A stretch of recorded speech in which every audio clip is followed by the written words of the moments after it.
अस्सलाम वालेकुम क्लास। जब आपने उर्दू की कॉपीज़ पे काम करना है तो आपने यहाँ पे रेड लाइंस के ऊपर मार्जिन लाइन ड्रॉ करनी है मार्कर के साथ, ब्लू मार्कर के साथ आपने ये लाइन ड्रॉ करनी है ऐसे। इसी तरह यहाँ पे आपने इस साइड पे भी रेड लाइन के ऊपर जो अंदर की तरफ है उसके ऊपर आपने लाइन ड्रॉ करनी है। देखिए, या ये वाली रेड लाइन के ऊपर हमने लाइन नहीं ड्रॉ की, बल्कि जो अंदर की तरफ है उसके ऊपर लाइन ड्रॉ की है।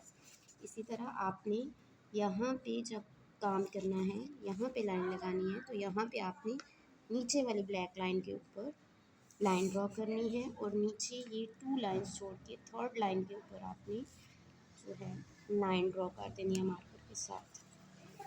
फिर आपने लेड पेंसिल के साथ, जिससे आप काम करते हैं, काम करना है और यहाँ से आपने आपका जो डे है उसको आपने टिक कर देना है। अगर मंडे है तो हम मंडे को टिक करेंगे।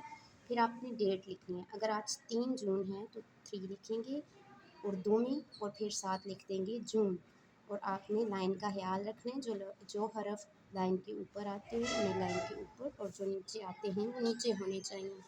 इस तरह हम उन्वान लिखेंगे, उन्वान, और उन्वान के आगे आगे फिर ये कॉलम। फिर अगर हमारा उन्वान हमद है तो हम हमद लिखेंगे। इसी तरह यहाँ पे अगर हम सवाल लिख रहे हैं तो हम सवाल का सीन लिखेंगे सिर्फ, और उसके साथ नंबर उसका मेंशन मस्ट करेंगे कि कौन से नंबर वाला सवाल है। अगर 1 है तो 1 लिखेंगे। फिर यहाँ पे हम अपना सवाल लिखेंगे और सवाल के आखिर पे क्वेश्चन मार्क। इस तरह जब हम जवाब लिखते हैं तो जवाब के लिए जीम और जीम लिख के यहाँ आप अपना आंसर लिखेंगे, और हर आंसर को आपने 3 टाइम लिखना है, इलाता इलाता लाइन के ऊपर।